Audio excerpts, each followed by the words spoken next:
Hi there, I am Sensei Victoria Whitfield and I help entrepreneurs heal in mind, body, and business. So I'd love to welcome you back to another installment of your weekly love letter from the dojo at victoriawhitfield.com and naturalintuition.com.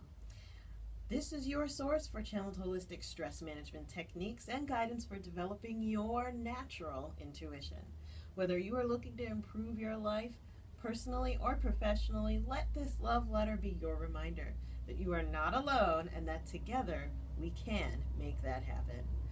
So we are on week 3 of our 4-week journey learning about awakening our inner shaman in business.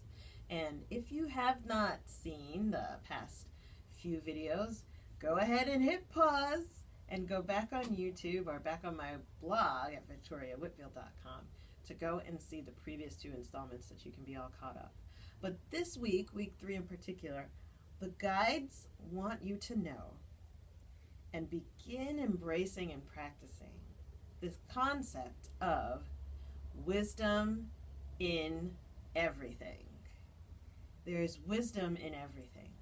There is wisdom in everything. This week in particular, they're bringing that out. Now, in the shamanic journey meditation practice, there is the assumption and the philosophy that everything that you encounter during your meditative journey is conscious and is there for you for a reason. And if you were to interact with it, such as asking the acorn or asking the stone or asking the mountain a question, it will respond to you, right? Because there's wisdom in there. And this is part of the shamanic mindset where we are open and receptive to interacting with our environment and our world, our universe, with love and respect, right? Because we are all part of nature. And at the same time, this is the shamanic mindset. You could think of it as, oh, this is my spirituality, or, oh, this is just my religion. It's not a religion, it's a set of beliefs. Or this is just something that's interesting that I do in a meditative state.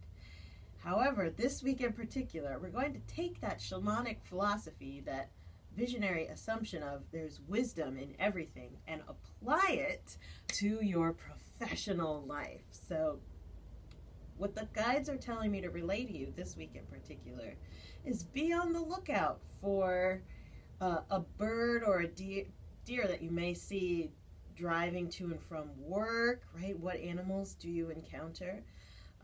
The certain color of things, stones, people, everything. And this is a writer-downer. Everything is happening for you, not to you. When we assume that everything is happening for me or has wisdom for me, our receptivity, right, to manifestations and abundance increases exponentially. And then secondly, our wisdom, right, and our ability to expand our mindset accelerates in its expansion. Because it's not just a dependence on our own. We're not just having a dependence on our own point of view and our own experience, but instead we are open and constantly in search of the wisdom that is all around us. You know, someone coming up to you and saying something that you may feel uncomfortable with at work, for example, is happening for you this week in particular. There is a bit of wisdom in there. There is a learning, a growth opportunity. There's something good. There's always a positive aspect. So this is where we're going to leave off for the week. In one of my most famous videos, by the way, over the years, and the saying that I say all the time, we explained way back a couple of years ago, there's no such thing as coincidence, right? There's no such thing as coincidence. I highly recommend that video if you want even more on this topic. But in this week in particular, adopt the shamanic mindset of there's wisdom in everything. I'm hearing the oracle cards calling in the energy. Let me come a little bit closer so we can get in on this together a little bit more intimately. Again, Stephen D. Farmer's Earth Magic Oracle Cards, it's a shamanic deck that we've been journeying with all month. And if you want to donate cards, I'm happy to receive them always. They're on my About Me page now. There is donation and support information there, so you could go ahead and click on that. Thank you, team, for making that available to everyone. Guides, what do we need to know this week, in particular, about wisdom in everything?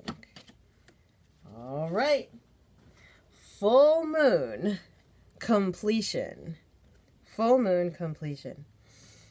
What I'm hearing, and here's where we'll leave off and end the teaching for this week, is that in lunar manifesting, the full moon is where we have reached the apex of energy and we are receiving what we have asked for in the new moon, right? So 13, 14 days before is usually when the new moon happens, and when you're doing new moon manifesting, lunar cycle manifesting, you ask during the new moon, and you receive what you asked for on the new moon during the full moon, right? And then afterward, we release, right? You release all of that energy. So completion is, this week in particular, you have been asking for guidance, and it's going to come to you through your environment, through the things, the people, the places, the animals, the plants, the experiences that you are having. It's not going to be, bam, like hitting you over the head. It's solved. Instead, you want to be on the lookout for what wisdom is being sent to you. I highly recommend, just as a resource, Google any animal or plant that you encounter that kind of comes across your path. Not just anything that you see, but one that really interrupts your path or stands out to you. Google, insert the name of the animal, like, so for example, let's say chipmunk. Insert the type of animal and then put spirit animal or spiritual meaning into Google, and you can get wonderful readings on that. This week in particular, the guides are sending this card in particular to say, your request is complete and ready for you to receive. There are signs in your environment for you to notice that, but you've got to be open to receiving them, noticing them, and of course, taking action on them. So go ahead, comment below, right? Type it in on YouTube, or if you're on the blog at victoriawhitfield.com and naturalintuition.com. What comes up for you?